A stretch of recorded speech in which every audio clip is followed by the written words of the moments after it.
안녕하세요. 본격 입시 토크쇼 나는 이렇게 합격했다. 이제 여러분들과 함께 좀 귀한 선배들을 만나서 이야기를 할 거예요. 안녕하세요. 안녕하세요. 반갑습니다. 먼저 자기소개 한번 해볼까요? 저는 고려대학교 미디어학부 이사학번 강하늘이라고 합니다.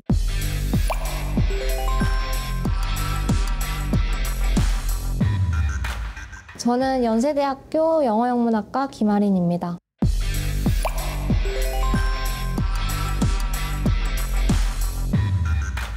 안녕하세요. 저는 연세대학교 의예과 23학번 장정윤입니다.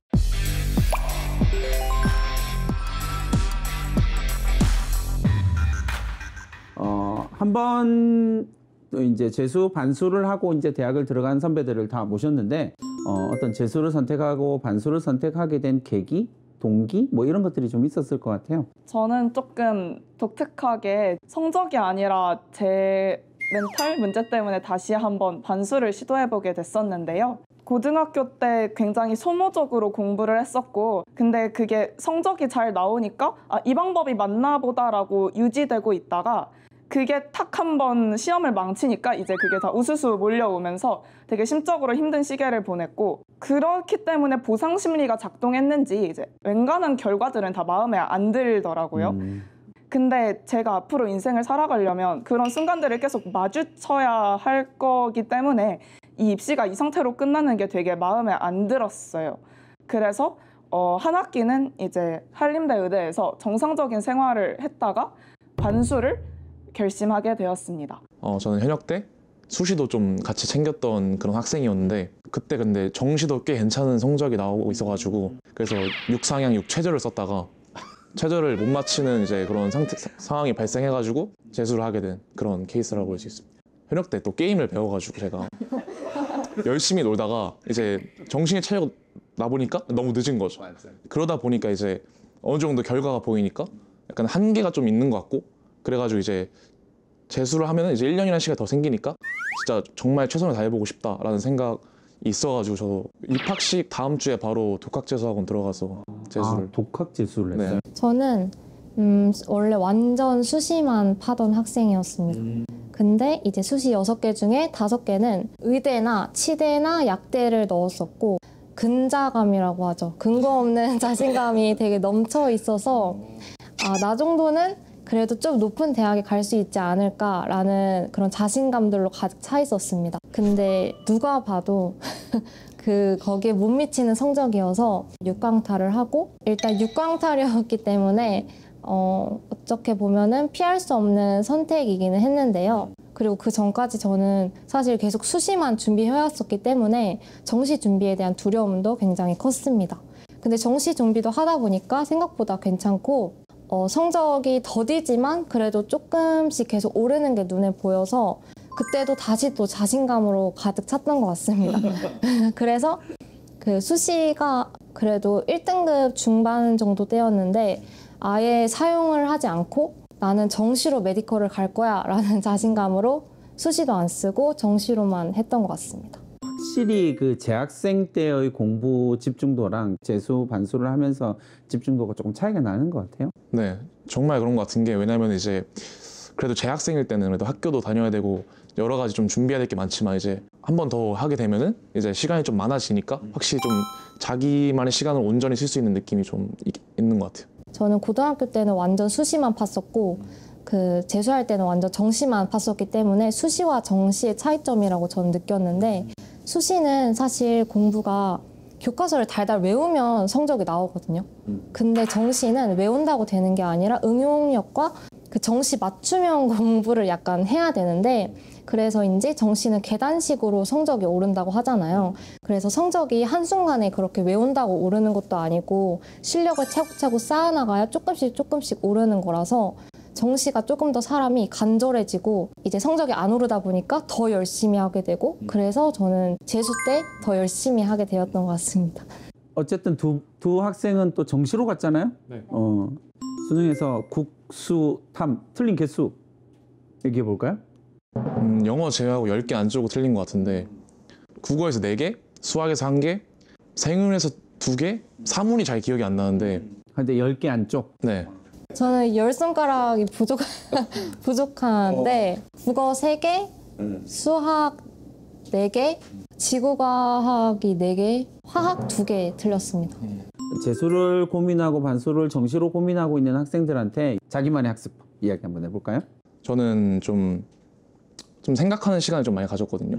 내가 공부를 잘 하고 있나? 아니면 이게 정말 나한테 필요한 공부인가? 아니라고 생각하고 이제 다른 공부를 할 때에도 내가 이게 싫어가지고 도망가는 건 아닌가 이런 생각을 좀 많이 했단 말이에요. 잘 가고 있는지에 대한 의심을 좀 많이 해봤으면 좋을 것 같아요. 왜냐면은 제 주위에서 본 친구들은 그냥 인강생 한번 정해두고 그냥 커리큘럼 따라가고 이런 사람들이 꽤 많았었는데 그게 꼭 올바른 공부법이라고 할 수는 없으니까 자기에게 정말 필요한 게 뭔지 약간 계속 꾸준하게 좀 생각해보는 게 이제 좀 도움이 될 것 같다라고 생각합니다. 독학 재수 학원을 다니면 아침에 딱 등교하고 난 뒤에 수업이 따로 있는 게 아니잖아요. 그러면 나머지 시간들은 대체로 어떻게 채웠어요? 저는 이제 수능 시간표대로 이제 국어 공부하고 수학 공부하고 영어는 거의 안 하겠지만 잠깐 하고 탐구 이런 식으로 좀 하려고 노력을 좀 했고요. 그리고 일주일에 한 번 정도 약간 진짜 모의고사 보는 느낌으로 하는 것도 이제 도움이 된다라고 생각합니다. 저는 일단 그거에 좀 약간 이름을 붙이면 메타인지인 것 같아요. 저는 공부를 뭔가 하나 할 때 항상 목적이 있는 게 중요한 것 같아요. 이 문제집을 풀고 이 선생님을 들으면서 개념을 끝내고 싶은 건지 응용을 끝내고 싶은 건지 실수를 잡고 싶은 건지 이 단원을 공부할 때 한 번에 당연히 1회독으로 갑자기 뭐 100점 1등급 이렇게 되는 게 아니잖아요. 내가 지금 이걸 공부할 때 원하는 목표치를 설정하고 그게 잘 됐나를 확인하고 안 됐으면 왜 안 됐으며 그걸 이제 어떻게 고칠 건지를 계속 체크하는 과정이 굉장히 중요한 것 같아요. 저는 되게 흔한 학습법이긴 한데 오답 노트가 되게 도움이 됐습니다. 문제를 잘라가지고 붙인 다음에 그 밑에다가 풀이법을 여러 가지를 써놓는 거예요. 그 다음에 이제 수학 문제별로 그 핵심적인 풀이법들이 있잖아요. 예를 들어 이거는 삼각함수의 뭐 비율을 이용해야 돼 이런 거를 밑에다가 적어놨습니다. 이제 그걸 가리고 문제를 푼 다음에 그걸 맞게 풀었는지 그걸 이제 확인하는 방식을 여러 번 반복했던 것 같습니다. 그래서 오답 노트가 저는 가장 효과적인 방법이었다고 생각했습니다. 저도 오답 노트 하니까 생각나는 건데 너무 대단하신 것 같은데 저는 귀찮아가지고 막 뭐 문제를 잘라가지고 뭐 그렇게 못하는 성격이었거든요.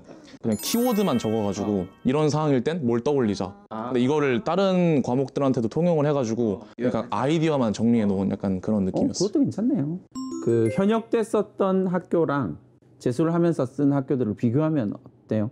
근데 현역 때는 이제 약간 좀 강심장이어가지고 많이 질렀는데 이제 1년만 더 해보니까 정신이 좀 번쩍 들면서 이제 좀 어느 정도 안정을 좀 챙기게 되더라고요. 현역 때는 이제 원래 실력이 이 정도였으면 이 정도 썼고 그러니까 재수 때는 원래 실력이 이 정도인데 살짝 내렸었으니까 어느 정도 맞는 부분도 살짝 있거든요. 그래서 그랬던 것 같습니다. 수시로 지원을 했을 때는 메디컬, 치대, 약대, 의대를 썼었고 근데 5개를 메디컬로 쓰고 안 될 걸 알았기 때문에 서울대 낮은 과를 하나를 지원을 해서 실제로 그거는 됐었는데 재수 때는 되게 겁나고 또 해야 될까 봐 두렵고 정시 3광탈을 할까 봐 너무 두려웠었기 때문에 그때는 다 안정형으로 지원을 했었던 것 같습니다. 그러면 수능을 보러 그 현역 때 갔을 때의 느낌하고 재수하면서 수능을 보러 갔을 때의 느낌도 조금 차이가 있을 것 같아요. 어땠어요? 전 완전히 다른 게 현역 때는 다 죽이겠다는 마인드로 갔거든요. 수학을 풀면서도 현역 때 수학에 4등급이 나왔어요.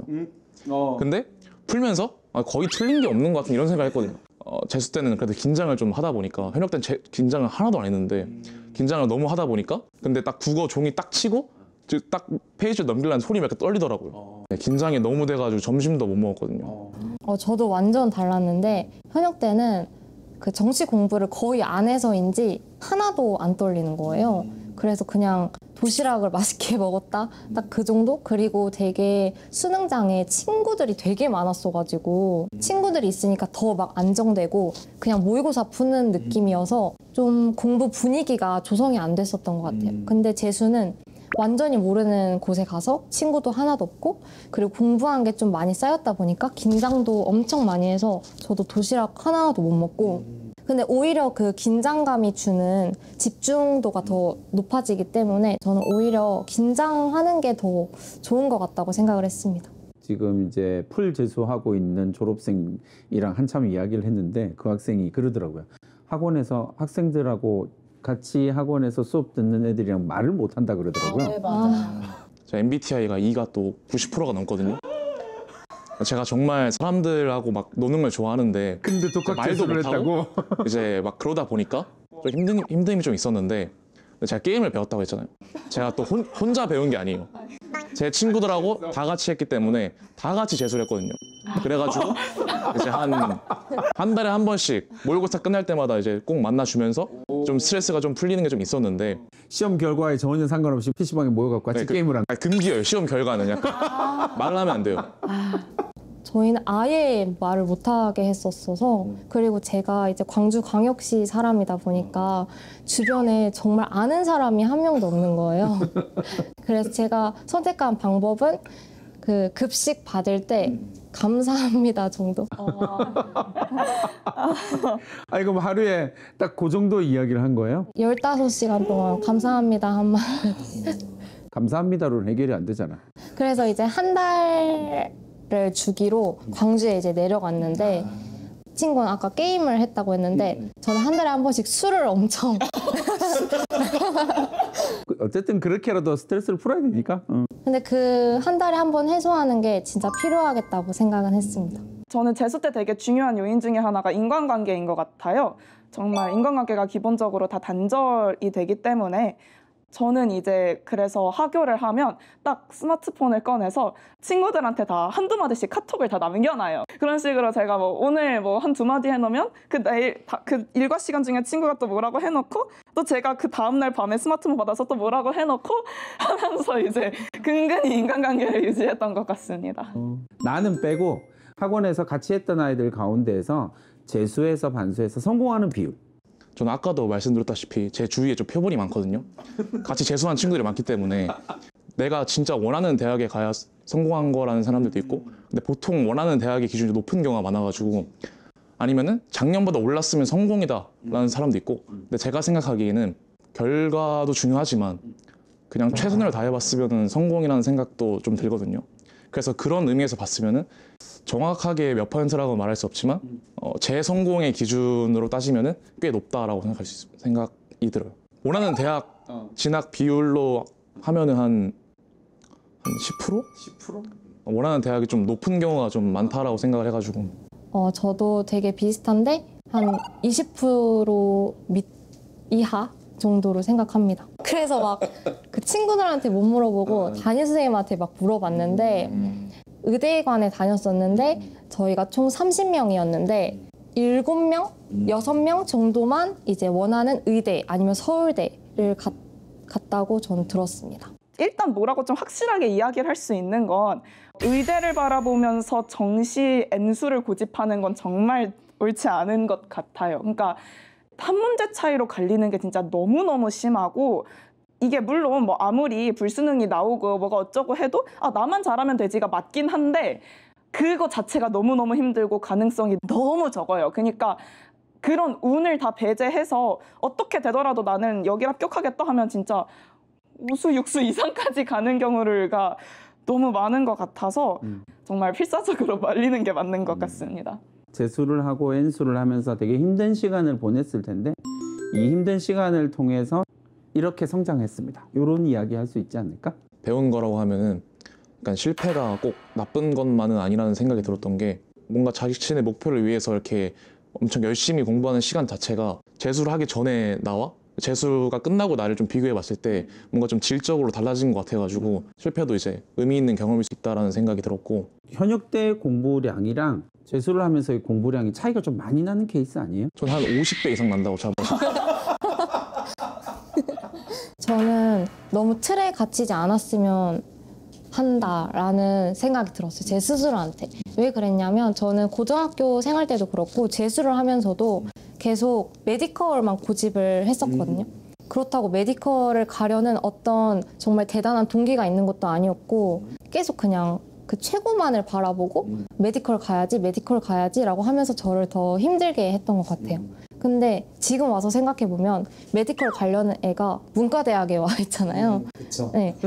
어느 방향으로 가든 다 길이 있고 오히려 자기가 생각했던 방향이랑 달라져도 더 긍정적인 결과가 나올 수 있으니까 틀에 갇히지 않아야겠다 이렇게 생각을 했던 것 같습니다. 자기가 만드는 자기 감옥에 대한 이야기다, 그죠? 그 감옥을 어쨌든 용감하게 깨고 나왔네요. 좋아요. 저도 이제 그러니까 근본적으로 나는 공부를 왜 이 시기에 해야 되고 또 좋은 점수를 얻으면 뭐가 좋은가라는 좀 근본적인 질문들을 던져본 것 같아요. 결국에는 그냥 다 제 선택인 거고 억지로 해야 돼가 아니라 내가 선택했어로 딱 프레임이 바뀌는 순간 신기하게 그래도 하기 싫긴 한데 좀 덜 하기 싫어지더라고요. 왜 그래야만 하는지를 고민해보는 그런 태도를 좀 익혀본 것 같습니다. N수 그리고 반수의 길을 걸으려고 고민하고 있는 후배들에게 멋지게 한마디 하고 마무리해 봅시다. 스스로에게 떳떳하신 1년, 8년 도전을 하신다면 여러분 잘 될 거예요 라고 솔직히 보장은 못 하겠어요. 너무 운이 커서. 그치만 그러한 시절을 보내시면 이게 어떻게든 돌아와서 좋은 경험으로 끝날 것이라고 생각합니다. 스스로 자신감을 가졌으면 좋겠습니다. 나 잘하고 있나? 나 쟤보다 못하면 어떡하지? 막 나 성적 안 나오면 어떡하지? 이런 생각에 사로잡히면 사실 한도 끝도 없거든요. 그러니까 자기 나 할 수 있다는 생각을 가지고 계속 앞으로 나아가셨으면 좋겠습니다. 너무 큰일이라고 생각하지 않았으면 좋겠어요. 좀 시간 지나고 보면은 되게 인생에서 큰 사건 중에 하나가 아닐 수도 있고 막 너무 큰 거라고 생각하다 보면은 이제 긴장이 너무 많이 될 수도 있고 아니면 수능이 끝나고 왔을 때 너무 큰 게 없어지니까 너무 좀 무기력해질 수도 있고 그러니까 그냥 하루하루 그냥 꿋꿋하고 약간 좀 우직하게 대신 좀 긍정적으로 그렇게 수험생활 하셨으면 좋겠습니다.